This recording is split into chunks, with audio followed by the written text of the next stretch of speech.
আসসালামু আলাইকুম গাইস, সবাই কেমন আছেন? আশা করছি আল্লাহর রহমতে ভালো আছেন। আমিও চলে আসলাম প্রতিদিনের মতো আপনাদের মাঝে।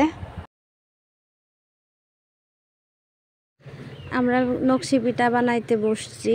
এর মধ্যে হচ্ছে আমার চাচি পিঠাগুলা বানাইতেছিল, 4 পিঠা একসাথে।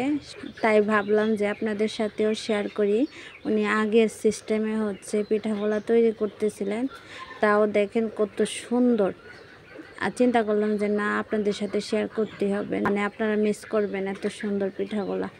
তাই হচ্ছে আপনাদের সাথে শেয়ার করলাম। এই যে এটাও আমার এই চাচি তৈরি করছে পিঠাটা।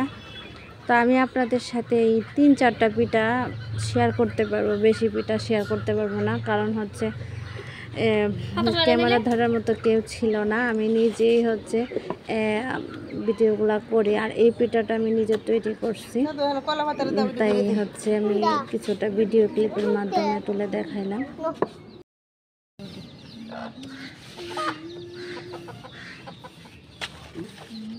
আমারও তো দম ধরা লাগতো না, আমি কি ডাক্তারি না, আমি পিঠা বুলে গেছি।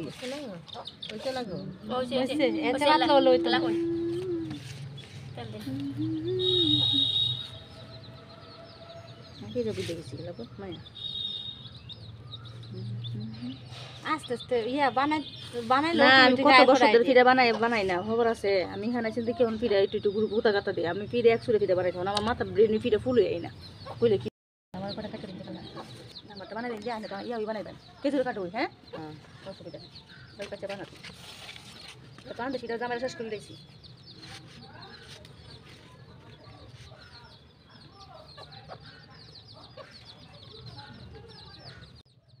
আপনারা আমার সাথেই থাকুন, দেখতে থাকুন। ভালো লাগলে অবশ্যই আমার পাশে থাকবেন, আমাকে সাপোর্ট করবেন। আমিও আপনাদেরকে সাপোর্ট করি এবং সাপোর্ট করব ইনশাল্লাহ। সবাই যেন একসাথে আমরা আগাতে পারি, একসাথে এই প্ল্যাটফর্ম থেকে আর্ন করতে পারি। তো এটাই হচ্ছে আমাদের চাওয়া পাওয়া। আমরা একা কখনোই একা একা আর্ন করতে চাই না, সবাইকে নিয়ে হচ্ছে সাফল্য অর্জন করতে চাই।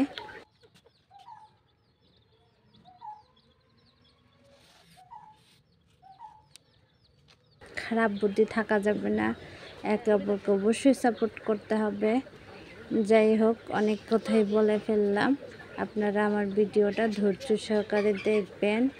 আর আমার কথাগুলো যদি আপনাদের কাছে খারাপ লাগে তাহলে অবশ্যই ক্ষমা চেয়ে নিচ্ছি, আমাকে ক্ষমা করে দেবেন। আর ভালো লাগলে অবশ্যই আমাকে সাপোর্ট করবেন। তো দেখতে থাকুন।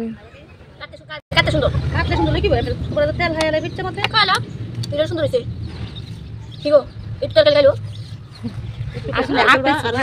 আপনি কাটার ইয়াটা দেখেন আর কি, কিনে কাটতে একটু খাইবো।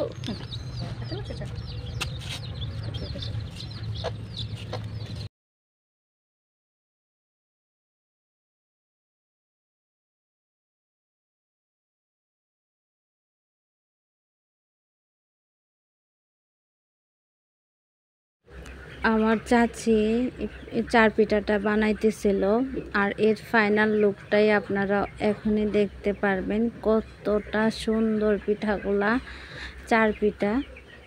আমি অবশ্যই এগুলো কখনো 4 পিঠা কাটি নাই, এই ফার্স্ট টাইম দেখতেছি সরাসরি।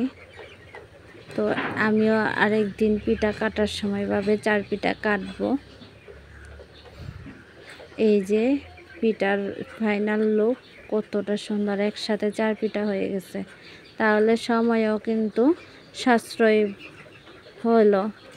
দেখা গেছে যে অনেক সময় লাগে একটা একটা করে পিঠা কাটতে, আর এই 4 পিঠাগুলা কাটলে অতি তাড়াতাড়ি পিঠাগুলা কাটানো যায়।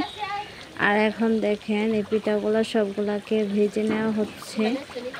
ভাজার পরে হচ্ছে, আমার কাছে তো সব সময় ভালো লাগে একদম শিরা ছাড়াই, এই যে যখন ভাজা হয় তারপরে এইভাবে খেতে খুব ভালো লাগে। আর এই পিঠাগুলা